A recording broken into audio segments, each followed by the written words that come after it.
Unahin natin ang nanalo ba to? Nanalo ba to ng kotse sa year-end party ng DZRH? Kaya pala.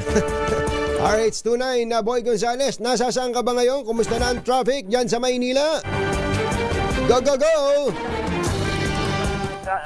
Anthony, medyo matraffic ditong kahaba nitong Blooming Street Market sa Santa Cruz, Manila dahil sa dami na nang namimili ngayong umaga ng Lunes.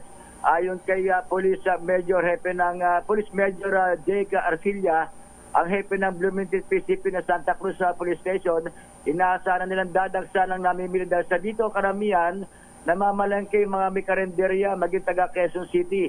Dito rin kasi baksakan ng murang manok na sa gabi pa lamang ay bumabaksak na rito dinadala na rito sa area ng Blooming Street Market.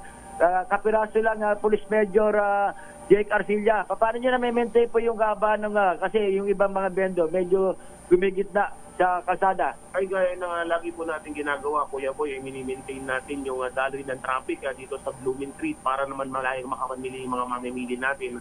Inaasahan din po natin yung pagdagsa nila dahil bukas ay bispiras na ng Pasko.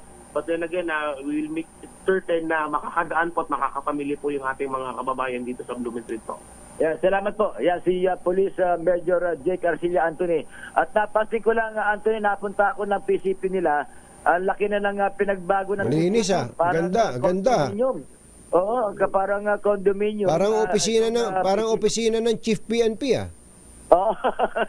Nakita ko kasi, natuwa ako, kaya pinicturean ko yung lugar, yung mismo PCP. Komportable. Pero yung wala na silang jail dito, saan na po dinadala yung mga halimbawa, yung mga nahuhuli nyo? Ay, yung mga nahuhuli natin, diretso na natin po silang nilalagay dun sa Station 3, sa main station natin kasi bawal na po magkaroon ng jail dito sa PCP po. Okay, hindi, taga mo na, boy, buti na, total naman andyan si Major Arcilla. Ibig sabihin, pagpasok mo na ganyan, andyan yung Sargento de Mesa, may sofa na ganyan, may upuan, dyan maghihintay ang kanilang mga kliyente, ganon?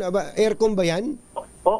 Opo, kasi meron na po tayo, sir, na dito, National Police Clearance para maging convenient din po yung mga kumukuha ng police clearance. Kaya ginawa ko po ganyan yung receiving natin po. Tama. May pondo naman kayo para gawin yan Kaya tama yung ginawa nyo na yan, Major. Mabuhay ka.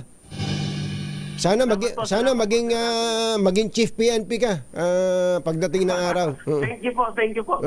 Thank you. Alam mo, Anthony, si Major Arcilla isang abogado. Ayan. Kaya, abogado siya. Kaya yan yung, at may lecture pa sa mamaya sa anti-bullying dito sa mga estudyante ng MLU.